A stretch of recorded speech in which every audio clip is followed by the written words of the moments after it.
नमस्ते।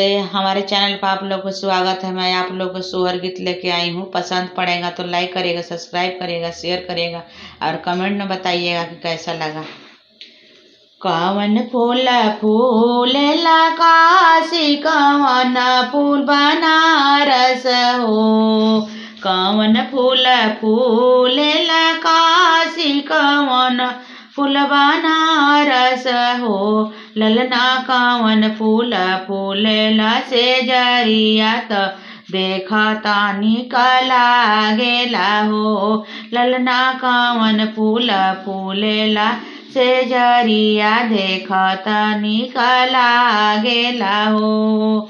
चंपा फूल फूलेला काशी, चमेली फूल बनारस हो। ललन गुलाब फूल फूलेला से जरिया देखता निकला गेला हो।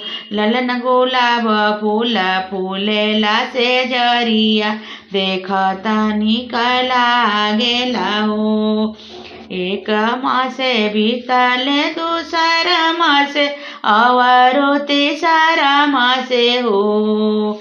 एक मासे बीतले दूसर मासे अवरो तीसरा मासे हो। ललना नवे मासे भैले नंदे लाल, आंगनवा उठे सोहर हो। ललना नवे मासे भैले नंदे लाल, आंगनवा उठे सोहर हो। सासू जी के भेजबो ना उन्हें ननद के बरनियानु हो। सासू जी के भेजबो ना उन्हें ननद के बरनियानु हो। ललना गोतिनी के रौरे प्रभु जाई, त हम ही गोतिन पाई चहो।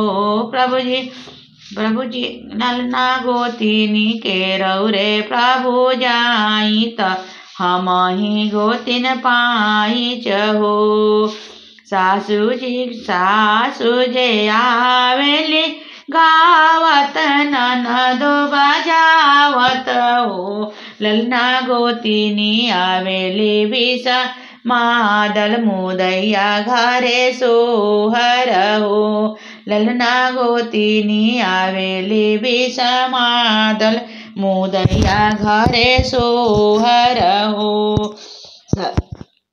सासू के देवो झर पीढ़ाइया, त ननदो चटैया देवो हो। सासू के देवो झर पीढ़ाइया, त ननदो चटैया नु हो। ललना गोतिनी के डसबो पलंगिया, हम ही गोतिन पाई चहो। ललना गोतिनी के डसबो पलंगिया, हम ही गोतिन पाई चहो।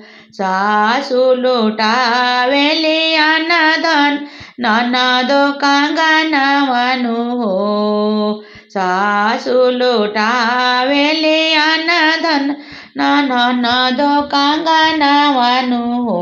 ललना गोतिनी लुटावेली बनौरिया, मुदैया घरे सोहर हो। ललना गोतिनी लुटावेली बनौरिया, मुदैया घरे सोहर हो। ललना गोतिनी लुटावेली बनौरिया, मुदैया घरे सोहर हो।